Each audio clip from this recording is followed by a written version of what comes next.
नमस्कार साथियों। तो आज की इस वीडियो हम देखेंगे कि पॉलिटेक्निक कोर्स क्या होता है। अगर आप भी 10वीं या 12वीं पास कर चुके हैं तो आपके लिए आप बेस्ट ऑप्शन होता है पॉलिटेक्निक कोर्स।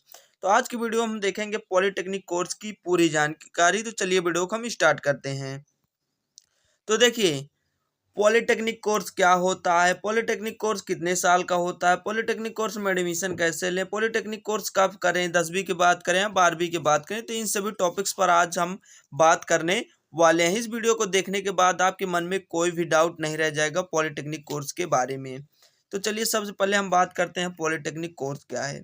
तो देखिए, पॉलिटेक्निक कोर्स एक टेक्निकल डिप्लोमा कोर्स होता है। पॉलिटेक्निक एक टेक्निकल डिप्लोमा कोर्स होता है जिसे 10वीं या 12वीं के बाद किया जा सकता है। इसमें छात्रों को थ्योरी से ज़्यादा प्रैक्टिकल और तकनीकी कौशल सिखाए जाते हैं ताकि वे नौकरी के लिए जल्दी तैयार हो सकें। तो देखिए, अगर मैं बात करूं तो पॉलिटेक्निक एक इंजीनियरिंग डिप्लोमा होता है। पॉलिटेक्निक एक इंजीनियरिंग डिप्लोमा कोर्स होता है जिसको करने के बाद आप एक इंजीनियर बन जाते हैं। पॉलिटेक्निक करने के बाद आप एक इंजीनियर बन जाएंगे। और इसके अलावा सबसे बड़ा फायदा ये होता है पॉलिटेक्निक करने का कि आप जेई भी बन सकते हैं। जैसे वैकेंसी आती है आरआरबी जेई की, एसएससी जेई की, तो आप इन सभी वैकेंसी का एग्जाम देकर जेई बन सकते हैं। जैसे विद्युत विभाग के जेई आते हैं तो सभी लोग पॉलिटेक्निक वाले ही जेई होते हैं। इन सभी में पॉलिटेक्निक के स्टूडेंट को बुलाया जाता है, यानी कि उन्हीं की डिमांड होती है इन सभी एग्जाम में, जेई के एग्जाम में। तो आशा करता हूँ आप सभी लोगों को समझ में आ गया होगा कि पॉलिटेक्निक कोर्स क्या है। तो पॉलिटेक्निक कोर्स एक टेक्निकल डिप्लोमा कोर्स होता है जिसे 10वीं या 12वीं के बाद आप आसानी से कर सकते हैं और पॉलिटेक्निक करने के बाद आप एक इंजीनियर बन जाते हैं। तो चलिए अब इसके आगे हम बात करते हैं। इसके बाद आगे बात यह है कि पॉलिटेक्निक कोर्स कितने साल का होता है। देखिए, अगर आप पॉलिटेक्निक कोर्स 10वीं के बाद करते हैं तो आपको पॉलिटेक्निक कोर्स 3 साल करना पड़ेगा।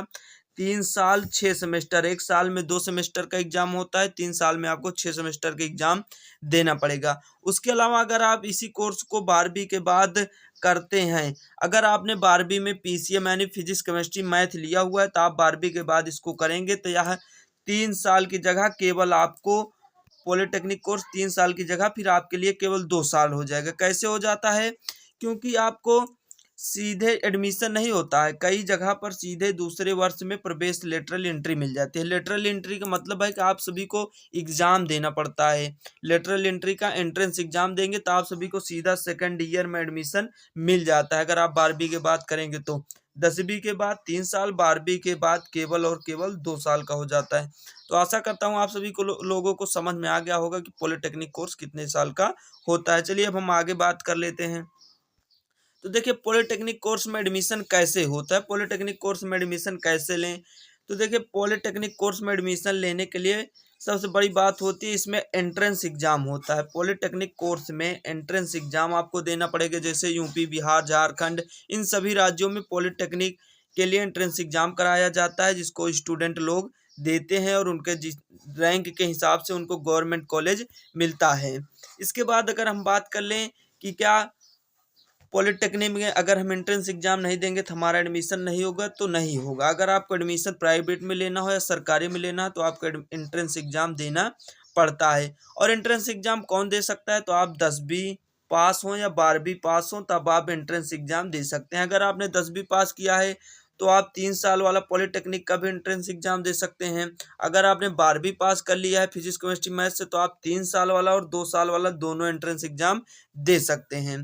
तो इस प्रकार से हमारे पॉलिटेक्निक कॉलेजों में एडमिशन होता है। अब इसके बाद हम अगर आगे बात करें तो अगर हम बात करें कि पॉलिटेक्निक कोर्स को 10वीं या 12वीं के बाद कब करना बेहतर होता है, तो देखिए दोस्तों, अगर आप 10वीं पास हो या 12वीं पास हो, दोनों ऑप्शंस आपके लिए बेहतर होते हैं। लेकिन मेरे हिसाब से अगर आप इसको 12वीं के बाद करते हैं तो आपके लिए ज़्यादा बेहतरीन होता है। क्योंकि आप 12वीं में अगर फिजिक्स केमिस्ट्री मैथ लिए रहते हैं तो जो मैथ्स आप 12वीं में पढ़ते हैं वही सब मैथ्स आपको पॉलिटेक्निक के फर्स्ट सेमेस्टर में देखने के लिए मिल जाता है। और अगर आप 12वीं ना करके सीधा पॉलिटेक्निक में एडमिशन ले लेते हैं 10वीं के बाद तो आपको थोड़ा मतलब सामना प्रॉब्लम का करना पड़ सकता है। बाकी उतना ज़्यादा प्रॉब्लम क्रिएट नहीं होती है, आप उसको पढ़ लेंगे अच्छे से, मेहनत थोड़ा ज़्यादा करना पड़ता है, बाकी सब हो जाता है। बहुत सारे लोग करते हैं और आपकी इच्छा अनुसार होता है कि आप इसको 12th के बाद करना चाहते हैं, 10th के बाद ही करना चाहते हैं।